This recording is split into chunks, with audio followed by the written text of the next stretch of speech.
first grader in Stafford Township, and I strongly already oppose PARCC. I've spent countless hours researching Common Core and the assessment tied to it because in 2 years, my daughter will be scheduled to take the PARCC, but I already know we will be refusing. In my testimony, I'll be referencing the third grade PARCC because it's the one closest to my daughter, although I oppose it for all grades.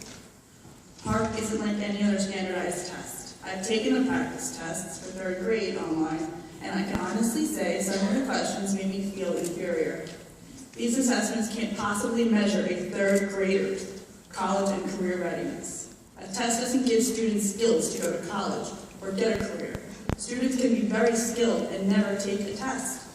Our education system has become so test and data-driven that we have lost sight of the fact that kids need to be kids. Another reason I oppose PARCC is that many children do not have access to the technology needed to be comfortable with this test. Districts with a lower socioeconomic status will suffer the most because they'll be less prepared, once again proving exactly what standardized testing has proven all along. I'm aware schools are reviewing the skills needed. In fact, midterms and finals are being canceled in some areas because of it. That sends a clear message to students about how high the stakes of these tests truly are. This can and will lead to undue pressure and angst for children, and I can't stress the word children enough. Florida just announced that some of their schools are canceling recess in order to become PARCC ready. Is that where New Jersey is headed? Schools are becoming more like data-driven prisons than fun and engaging learning institutions. I thought New Jersey was better than that. New Jersey should lead by example and be a stellar model of how we do what's right for our children and educators, and not what's more profitable for corporations at the expense of our educators and students. I've watched and heard testimonies from parents across the country stating how stress and anxiety-ridden their children have become over these tests. It's truly heartbreaking, and I don't want to see my daughter go through this. These tests amount to a little over 8 hours of testing in total between the two sessions, and that's for third grade.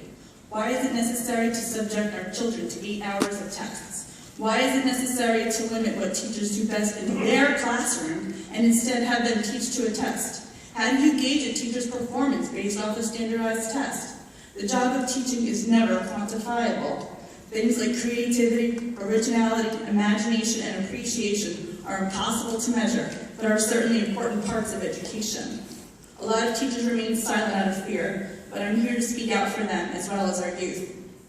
Schools should be a place where children build their own unique selves by learning social, academic, and life skills, and over-testing is killing this. PARCC consumes classroom time and constant test prep. Students need to keep up regardless of their ability to absorb and learn, just so they can pass a test. It's basically sink or swim. Don't you see how this is harmful? Teachers teach to inspire. There's no need to test for careers because careers come naturally through inspiration. The U.S. started out with 24 states using the PARCC consortia, and if New Jersey is only one of 9 states left using it, doesn't that tell you something? It has recently come to my attention that some of you may be affiliated with the We Raise New Jersey Coalition, an organization formed that is pro-PARCC. It seems that some of you may have already made your decisions regarding PARCC, and I really don't know why you're hearing this today. Is it to just look good or maintain status quo? There is a national outcry over PARCC. It's not just New Jersey, in case you haven't noticed. I don't mind assessments that measure the success of and support of children and teachers. But PARCC is an assessment that's designed to punish and measure the failure of students, educators, and schools. I have with me a petition. I started this petition back in September against PARCC and high-stakes testing. It was presented on January 7th at the State Board meeting by my friend with roughly 4,500 signatures, and since then, in a few weeks, it's doubled in size. I would like to present to you, Mr. Hespe, 9,296 signatures. From students throughout the state, and it's growing every day. We the people have spoken, and it's imperative I would like to close with a quote from Diane Ravitch. Testing is not a substitute for curriculum and instruction. Good education cannot be achieved by a strategy of testing children, shading educators, and closing schools. Thank you.